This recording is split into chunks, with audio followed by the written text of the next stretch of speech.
Ek het betaal op 'n manier waar geen papier ooit iets kan wys nie.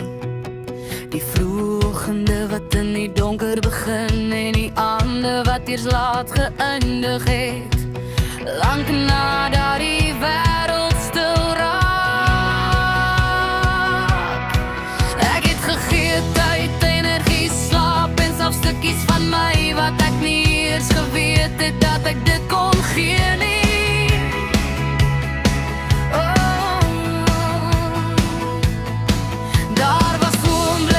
Wat ek gewonder het of dit te veel is. Die brandstof, die toerusting, die eindeloos net nog een ding wat nodig was. Maar dit was nooit oor die geld nie, my kind.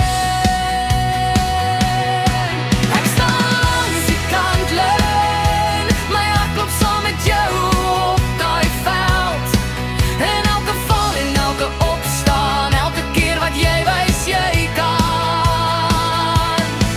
Ek staan langs die kantlyn, ek kan sien wie jy besig is om te word. Dit is meer as net 'n game, dis jou lewe my kind, dis jou eie storie wat jy skryf. Dit is oor daardie kyk in jou oor toe jy besef het jy kan iets moeilik aanpak. Dit was die deursettingsvermoë wat jy opgebou het toe niemand gekyk het nie. Dit was oor jy leer hoe om te verloor sonder om jouself te verloor. Dit was om te wen met nederigheid in jou hart. Ek het dit nie gehad toe ek groot geword het nie.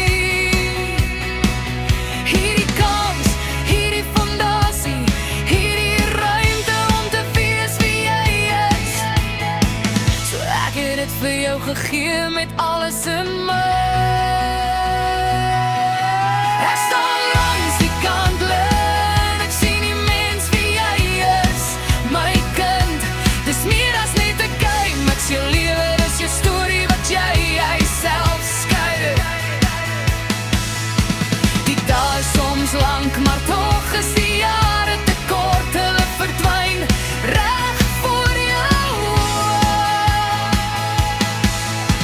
Maar eendag sal die games hierdie yskoue games in die winter net herinneringe wees. Maar wat jy saam jou vat is jou krag, jou toekoms en my geloof in jou, my kind. Dit is die opofferings, dit is die aanhou wat jou die krag gee om aan te hou.